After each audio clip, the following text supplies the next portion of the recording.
신약성경 406쪽 요한계시록 8장 1절부터 13절까지 말씀을 한 절씩 교독하시겠습니다. 요한계시록 8장 교독합니다. 일곱째 인을 떼실 때에 하늘이 반시간쯤 고요하더니 내가 보매 하나님 앞에 일곱 천사가 서 있어 일곱 나팔을 받았더라. 또 다른 천사가 와서 제단 곁에 서서 금 향료를 가지고 많은 향을 받았으니 이는 모든 성도의 기도와 합하여 보좌 앞 금 제단에 드리고자 함이로라. 향연이 성도의 기도와 함께 천사의 손으로부터 하나님 앞으로 올라가는지라. 천사가 향로를 가지고 제단에 불을 담아다가 땅에 쏟음에 우레와 음성과 번개와 지진이 나더라. 일곱 나팔을 가진 일곱 천사가 나팔 불기를 준비하더라. 첫째 천사가 나팔을 부니 피 섞인 우박과 불이 나와서 땅에 쏟아짐에 땅의 3분의 1이 타버리고 수목의 3분의 1도 타버리고 각종 푸른 풀도 타버렸더라. 둘째 천사가 나팔을 부니 불붙는 큰 산과 같은 것이 바다에 던져짐에 바다의 3분의 1이 피가 되고 바다 가운데 생명 가진 피조물들의 3분의 1이 죽고 배들의 3분의 1이 깨지더라. 셋째 천사가 나팔을 부니 횃불같이 타는 큰 별이 하늘에서 떨어져 강들의 3분의 1과 여러 물샘에 떨어지니 이 별 이름은 쓴쑥이라. 물의 3분의 1이 쓴쑥이 되매 그 물이 쓴물이 되므로 많은 사람이 죽더라. 넷째 천사가 나팔을 부니 해 3분의 1과 달 3분의 1과 별들의 3분의 1이 타격을 받아 그 3분의 1이 어두워지니 낮 3분의 1은 비추임이 없고 밤도 그러하더라. 함께 읽습니다. 내가 또 보고 들으니 공중에 날아가는 독수리가 큰 소리로 이르되 땅에 사는 자들에게 화가 있으리니 이는 새 천사들이 불어야 할 나팔 소리가 남아 있음이로다 하더라. 아멘. 오늘도 이 새벽에 주님의 보좌 앞으로 나오신 성도들에게 하나님의 은혜와 평강이 함께 하시기를 축원드립니다. 또 온난으로 함께 하신 성도님들 주님의 이름으로 축복합니다. 오늘 요한계시록 8장 말씀 함께 살펴보도록 하겠습니다. 요한계시록은 예수 그리스도의 계시입니다. 예수 그리스도께로부터 나온 계시이며 예수 그리스도에 관한 계시입니다. 요한계시록에 보여주는 예수 그리스도에 대한 이야기는 구름 타고 다시 오실 예수님에 대하여 이야기하고 있습니다. 주님이 반드시 다시 오신다는 이야기죠. 사도 요한이 밤모섬에 유배되어 기도하던 중 어느 주일날 나팔 소리와 같은 큰 음성을 듣게 됩니다. 사도 요한이 본 것과 지금 있는 일, 장차 될 일을 두루마리에 잘 적어서 7교회에게 보내라는 것이죠. 사도 요한이 본 것은 예수님께서 오른손에 7촛대, 즉 7교회를 붙들고 계신 장면이었습니다. 교회를 붙들고 계시고 보호하고 인도하셔서 결국 완성하시는 예수 그리스도, 그분의 모습입니다. 사도 요한이 본 것은 7교회의 모습인데요. 이 7교회는 역사 속에 있는 모든 교회들, 그리고 모든 지역 교회들, 우리 성도님들의 신앙 상태를 보여주고 있습니다. 이 모든 교회는 다 부족한 교회이고 연약한 교회들입니다. 그래서 이 교회들이 어떻게 하면 완성될 수 있을지, 그것이 사도 요한의 가장 큰 궁금증이었는데, 이 연약한 교회를 보고 나서 하나님께서는 천상의 예배로 인도하셔서 완성된 교회의 모습을 보여주십니다. 이 교회가 완성되는 모습은 예수님의 하나님의 오른손에 쥐어 있는 두루마리에 기록되어 있습니다. 이것을 펼자는 예수 그리스도이셨고, 예수님이 7인을 떼며 두루마리를 펼쳐 보여주셨을 때에 이 연약하고 형편없는 교회가 어떻게 아름다운 완성된 교회가 될 것인지를 보여줍니다. 여기에 인해재앙, 나팔재앙, 대접재앙이 기록이 되어 있죠. 이 인해재앙, 나팔재앙, 대접재앙은 시간 순서로 보면 안 된다고 말씀을 드렸고, 이것은 각각 다른 재앙이 아니고 하나의 한 그림을 다른 관점으로 더 집중적으로 설명하는 그런 모습입니다. 그래서 이 재앙은 4 더하기 1, 1, 1 이런 세트로 되어 있습니다. 7가지의 재앙이 있는데 4 더하기 1, 1, 1 이 4가지는 세트로 계속 언급이 됩니다. 이건 예수님이 이미 마태복음 24장과 마가복음 13장에 마지막 때가 될 때, 즉 예수님이 승천하신 이후로 이 교회 시대 가운데 전쟁과 기근과 질병과 거짓 선지자로 끊임없는 고난이 교회 안에 있을 것이고, 이 고난을 통해서 교회가 알곡과 쭉정이로 나뉘어지는, 구분되어지는 그런 과정에 이르게 될 것임을 이미 예언해 놓으셨습니다. 그리고 마지막 때가 됐을 때, 정말 주님이 가까이 오셨을 때에 5번째, 6번째, 7번째 재앙이 임하게 됩니다. 이 5번째에서 제일 중요한 단어는 수라고 말씀을 드렸고, 6번째 제일 중요한 단어는 큰 날입니다. 그리고 7번째 재앙에서 오늘 등장하는데 제일 중요한 단어가 고요입니다. 이 5번째 재앙에서 이 수는 하나님이 구원할 모든 충만한 숫자를 의미합니다. 구약에서 14만 4천 명으로 이야기되어 있는데, 이것은 구약에 구원받을 모든 성도들에 대한 충만한 숫자이고요. 그리고 신약의 교회에 대해서는 셀 수 없는 흰옷 입은 큰 무리라고 되어 있습니다. 이 흰옷 입은 큰 무리는 예수 그리스도의 보혈로 씻김 받은 하나님의 성도들에 대하여서 이야기를 하고 있는 거죠. 이들이 6번째 재앙까지 다 거쳐서 하나님의 보호자 앞으로 나아가 진정한 하나님 앞에서의 쉼과 안식을 누리는 장면을 보았습니다. 그래서 이것이 전체적인 주님이 승천하시고 주님이 다시 오시기까지의 모든 이야기가 이미 인해재앙에서 언급이 되고 있습니다.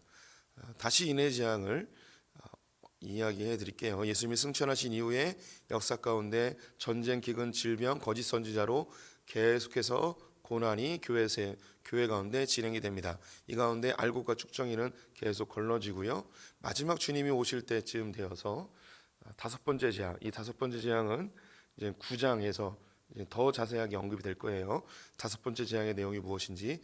그런데 여기에서 중요한 것은 이 큰 재앙들을 통하여 주님은 구원받을 자들을 계속해서 성취해 내십니다. 그래서 하나님의 나라가 확장되는 것과 사단이 이 세상을 핍박으로 몰고 가는 것이 함께 동반되어집니다.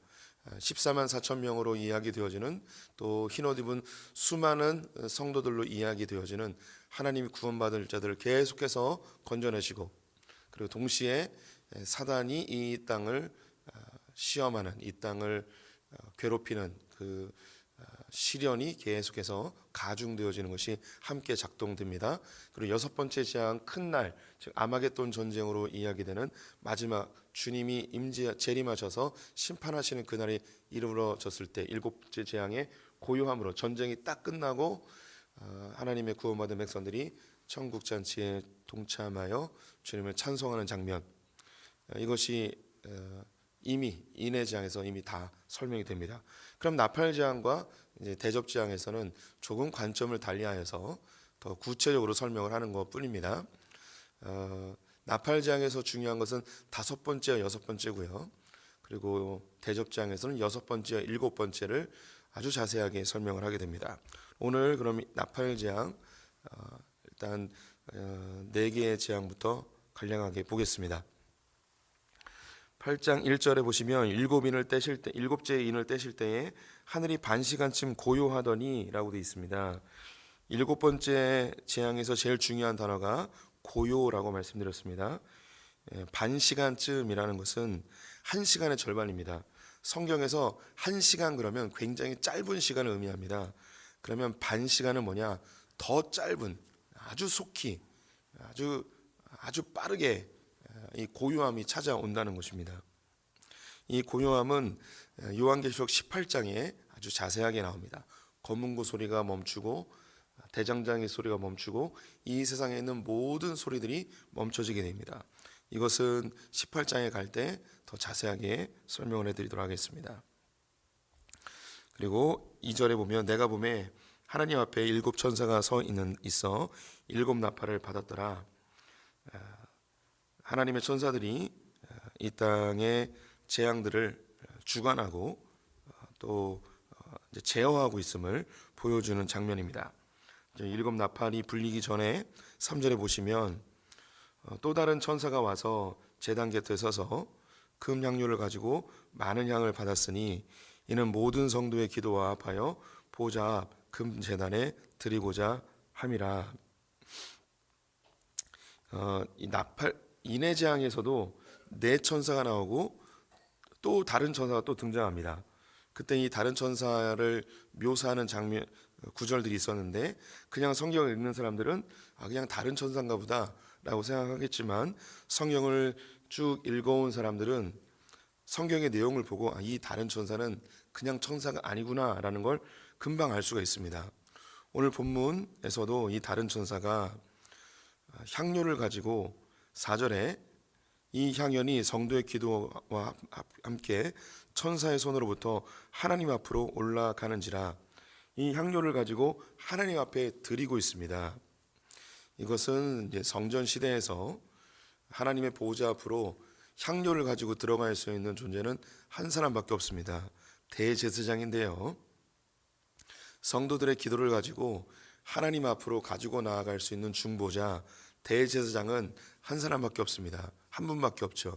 그분이 바로 예수 그리스도이십니다. 그래서 여기 또 다른 천사, 이분은 예수 그리스도이십니다. 이분이 성도들의 기도를 가지고 주님 앞에 나아가고 있는데요. 저는 이 구절을 굉장히 좋아합니다. 예수님께서 하나님 앞으로 중보자로 나아가게 되는데 성도들의 기도를 가지고 주님 앞에 나아갑니다. 근데 기도와 합하여라는 단어가 있는데요. 이 합하여라는 이 단어 그 뒤에 제단에 드린다라고 되어 있는데 하나님이 받으실 만한 기도로 바꾸어서 예수님이 가지고 나갑니다. 예수님이 중보자로 하나님께 이 땅에 중보자로서 주님 앞에 서게 되는데 그냥 서는 게 아니고 성도들의 기도를 합해서 가지고 갑니다. 우리 성도님들이 기도할 때 예수 그리스도의 이름으로 기도하죠. 그래서 우리의 기도는 다 예수 그리스도께로 향하게 됩니다. 그럼 예수님이 하나님이 받으시기에 합당한 기도로 주님이 바꾸세요. 이게 잘 이해가 되셨으면 좋겠는데 우리는 아무것도 모르고 우리 중심적으로 아무렇게나 기도합니다. 때로는 아주 저주 섞인 기도도 하고요. 매우 이기적인 기도도 하고 하나님의 뜻과 아무 관계없는 기도를 막 할 때가 있습니다. 그러면 이것이 예수의 이름으로 기도하죠. 그럼 예수님이 중보자가 되셔서 이 기도를 합해서 즉 이 기도를 주님이 받으실 만한 것으로 바꾸어서 하나님께 가지고 나가는 거예요. 우리는요 사실 어떻게 기도해야 될지도 잘 모르는 사람들입니다. 매우 이기적이고 저주 섞인 기도도 할 때가 있는데 이 기도를 예수님이 중보자가 되셔서 하나님이 들으실 만한 기도로 바꾸어서 주님 앞에 드리는 거예요. 그럼 우리는 뭐 해야 되냐면 아무렇게나 막 기도해야 되는 거예요. 우리 성도님들이 가끔 그런 말씀하세요. 이 기도를 주님이 들어주실까요? 이렇게 기도해도 주님이 들어주실까요? 이런 염려 섞인 기도를 하실 때가 있습니다. 저는 속으로 알아요. 그렇게 기도하면 안 들어주십니다. 그렇게 알아요. 저도 그 사람도 알아요. 그런데 우리는 그냥 이렇게 막 기도하는 거예요. 왜 이 기도가 중요하냐? 아무렇게나 막 기도하는 게 왜 중요한가? 주님은 우리가 이게 기도하라고 그랬어요. 우리가 주님이 들으실 만한 합당한 기도로 기도하는 게 아니고 우리는 그냥 아무렇게나 기도하면 돼요. 그러면 누가 이걸 바꾸시냐면 우리의 중보자 되신 예수 그리스도께서 하나님이 받으실 만하게 바꾸세요. 주님이 받지 못하는 건 걸러내버리시고 주님께 합당하지 않은 건 잘라버리시고 김창현이라는 이 개인에게 우리 성도는 한 분 한 분에게 정말 필요한 것이 뭔지 주님이 그 가운데 중보자 되셔서 하나님께 아뢰면 하나님이 알아서 들으시는 거예요. 우리 성도님들 주님이 들으실까 이런 생각하지 마시고 그냥 기도하십시오. 그러면 신기한 일이 벌어져요. 그렇게 기도하면 우리의 기도가 어느 순간 바뀌기 시작해요. 우리 안에 계신 성령님이 예수 그리스도와 하나님과 동일하신 그 성령님이 우리가 아무렇게나 막 기도하다가 기도가 깊어지면 주님이 들으실 만한 기도로 또 내가 다듬어지는 기도자로 만들어진다는 이 놀라운 일, 이게 기도가 가지고 있는 능력입니다. 이렇게 우리가 주님께 기도합니다. 이 기도는 성도들의 고난의 기도이고 핍박 가운데 주님께 부르짖는 한탄의 눈물의 기도입니다. 이 기도가 하나님께 상달되자 하나님께서 이 땅 가운데 재앙을 부으십니다. 5절에 천사가 향료를 가지고 제단에 불을 담아다가 땅에 쏟음에 우레와 음성과 번개와 지진이 나더라. 성도들의 역사, 이 교회의 역사 속에서 이 땅에 있는 성도들은 끊임없는 핍박과 고난과 시련, 고난 중에 살아갑니다. 그럼 하나님께 기도합니다. 이 기도의 내용이 다양하지만 결국 궁극적으로 한 가지입니다. 주님 어서 오십시오. 이 땅을 제발 심판해 주십시오. 우리의 고난을 왜 돌아보지 않으십니까? 교회의 이 핍박을 주님 왜 살피지 않으십니까? 이런 기도들을 주님께 아뢰 때 그의 자녀를 사랑하시는 주님께서 이 땅에 우레와 음성과 번개와 지진으로, 즉 주님이 임재하셔서 신의 산에 임재하셨던 그 임재가 주님이 이 땅 가운데 임하셔서 이 땅을 정리하시고 심판하시게 됩니다. 그 심판의 내용이 나팔재앙으로 언급이 되는데요. 이 나팔재앙의 1번부터 4번은 전쟁, 기근, 질병, 거짓 선지자, 이 5가지를 다른 관점으로 설명하고 있는 겁니다. 첫째 천사가 나팔을 부니까 우박과 불 같은 것이 땅에 떨어집니다. 그래서 땅의 3분의 1이 타버리고 수목의 3분의 1이 타버리고 푸른 풀도 다 타버렸습니다. 역사 속에서 이 일들은 계속해서 진행되고 있습니다. 그리고 주님이 오시는 때가 되면 이것이 더 심화되어지죠. 3분의 1은 문자적으로 이 지구 전체의 3분의 1이 타버린다, 그런 의미라기보다는 상당히 많은 숫자, 굉장히 심각한 재해가 있다는 것이죠. 이것은 지금도 일어나고 있습니다. 전쟁, 기근, 질병 등으로 인하여서 전 세계적인 사막화가 계속해서 진행되고 있지요. 둘째 천사가 나팔을 부니까 불붙은 큰 산 같은 것이 바다에 던져지게 됐습니다. 이것은 화산이라고 할 수도 있겠고요. 하나님의 재앙의 다른 어떤 묘사일 수도 있습니다. 3분의 1이 핏빛으로 바뀌게 되었고 바다의 생명체의 3분의 1이 죽고 배의 3분의 1이 깨어졌다고 합니다. 이것을 문자적으로 주님 오실 때 이런 일이 실제로 일어난다 이렇게 해석해도 관계는 없지만 이미 이 바다의 3분의 1이 생명체가 죽어가는 것, 바다의 오염, 바다 어족의 상실, 그리고 어업할 수 있는 어종이 사라지다 보니 어업이 중단되어지는 일들이 지금 전 세계적으로 지금도 일어나고 있습니다. 바다의 오염은 심각하고 바다 생명체의 멸종이 심각한 상태이고 더 심화가 되어질 것입니다. 세 번째 나팔을 불게 되어지자 횃불같이 타는 큰 별이 하늘에서 떨어졌습니다.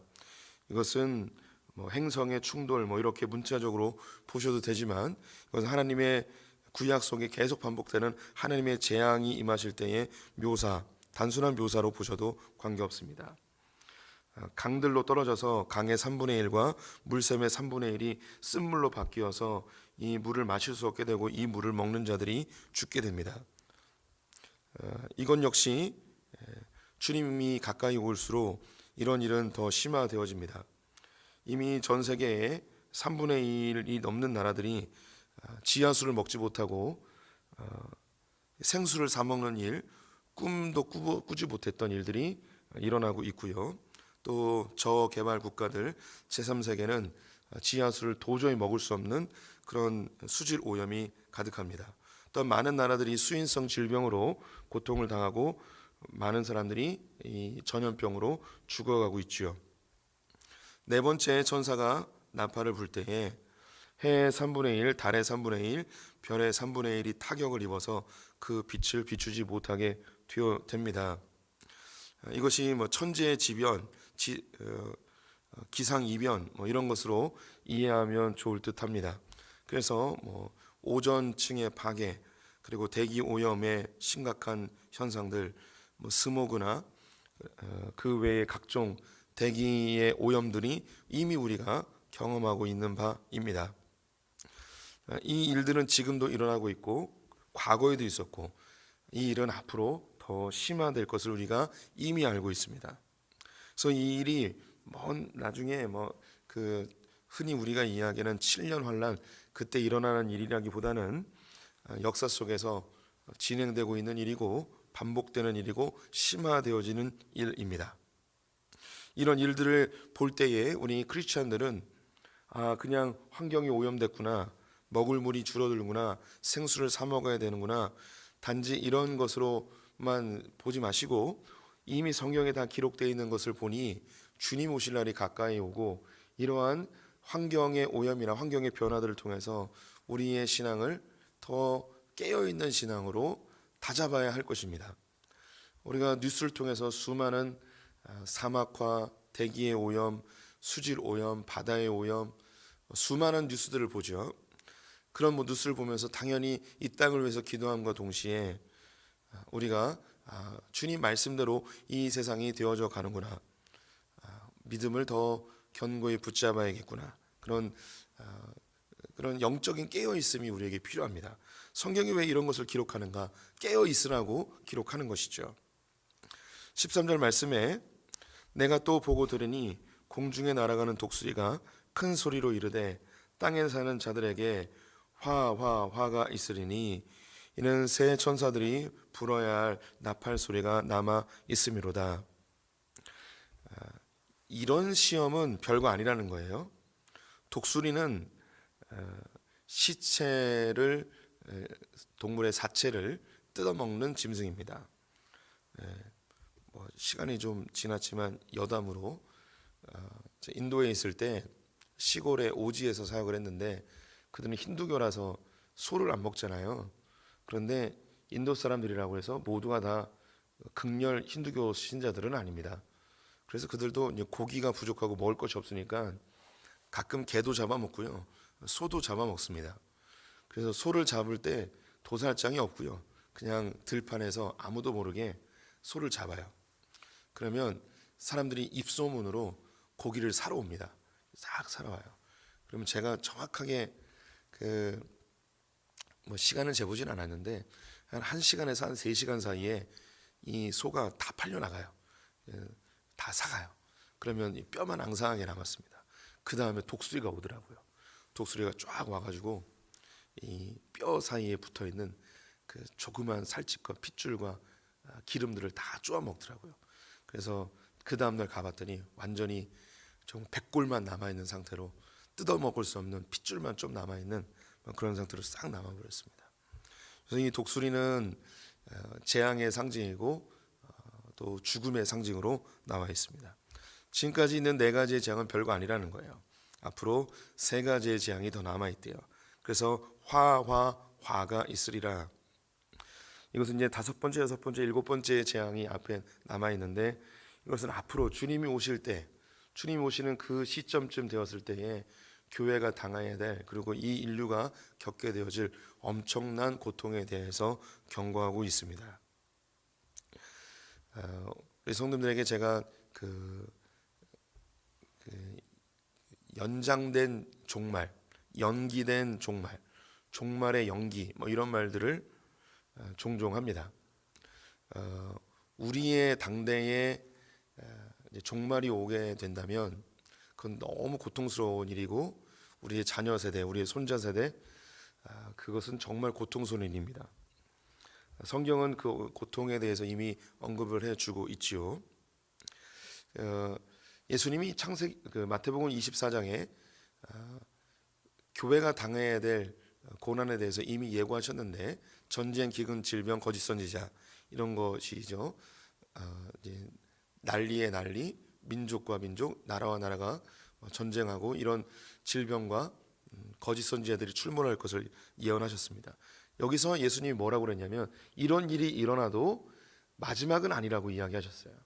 더 큰 화가 기다리고 있다는 것이죠.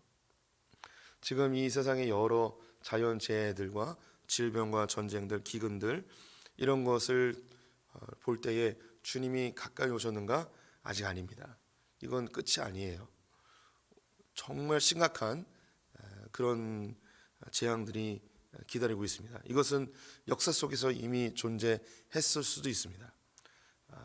북한에서 그런 일이 있었고, 중국에서도 그런 일이 있었고, 러시아에서도 있었고, 여러 남미 지역에서도 있었습니다.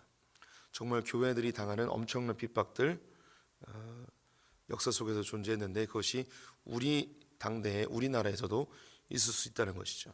그래서 이것이 기도로 연기시킬 수가 있어요. 주님 이 땅을 지켜주십시오. 보호해 주십시오. 기도하는 자들이 없으면 이 종말이 곧 다가오는데 기도하는 자들이 있으면 이 종말이 연기되어집니다. 이 부분은 나중에 또 더 설명할 기회가 있을 것 같습니다. 우리의 기도가 하나님의 심판이 이 땅 가운데 임하게 하는 촉매제가 될 수 있음과 동시에 우리의 기도가 종말을 연기시키는 기도이기도 합니다. 어떠세요, 우리 성도님들? 주님의 종말이 곧 오셨으면 좋겠습니까? 아니면 이 종말이 좀 나중에 왔으면 좋겠습니까? 이 종말의 때는 믿음을 지키기가 참 어려운 그런 시기입니다. 저는 제가 살아있는 동안에 종말이 안 왔으면 좋겠습니다. 주님 오시는 것은 소망이 되지만 그 고난을 우리의 자녀들이, 우리의 손자들이 견뎌낼 수 있을까? 한국 사회가 교회를 핍박하고 교회가 폐쇄되어지고 예배를 드리지 못하게 하고 많은 교회들이 주님을 배교하고 성도들이 주님을 떠나버리고 어쩌면 지금 그런 일이 벌어지고 있지 않은가 싶습니다. 코로나로 인해서 전국에 있는 모든 교회 성도들의 20%에서 40%가 사라졌습니다. 우리 교회도 20% 100여 명이 사라진 상태이고요. 전국적인 현상이고요.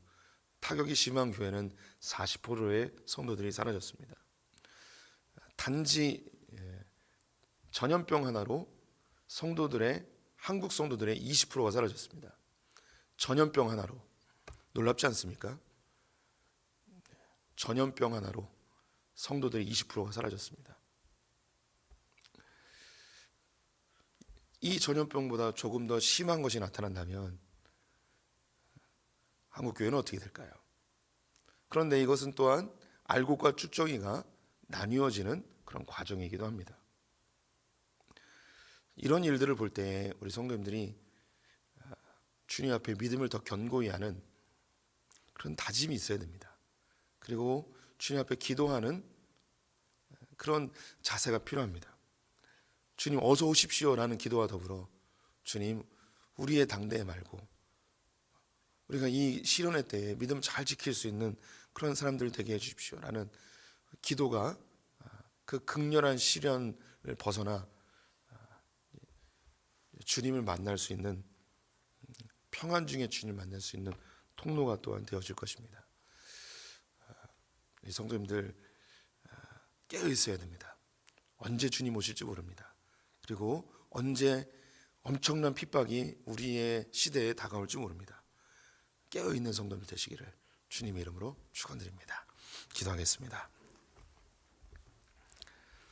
하나님, 우리가 아무렇게나 기도해도 우리 기도를 상달되게 바꾸시는 예수 그리스도의 그 중보의 그 사역에 감사를 드립니다.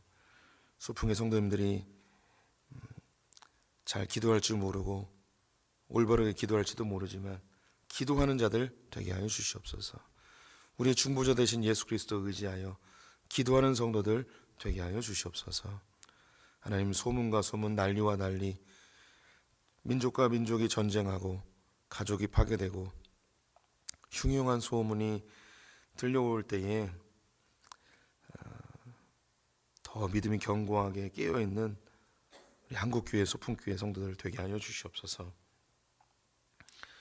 코로나라는 이 작은 질병에도 많은 성도들이 혼란에 빠지고 교회를 떠나고 신앙을 포기하고 하나님을 욕하며 떠나는 그런 안타까운 일이 벌어졌습니다. 이 코로나 너무나 사소한 질병임에도 불구하고 이렇게 타격을 입은 이 한국 교회를 긍휼히 여겨 주시옵소서. 이보다 더 심한 고통, 더 심한 시련이 올 때 한국 교회가 얼마나 견딜 수 있을지 주님 심히 우려가 되어집니다. 하나님, 우리의 믿음을 견고히 붙들어 주시옵소서. 우리의 자녀들의 믿음을 견고히 붙들어 주시옵소서. 하나님 이 시련에 승리하는 우리 소풍의 성도들 다 되길 간절히 소망하며 예수님의 이름으로 기도드렸습니다. 아멘.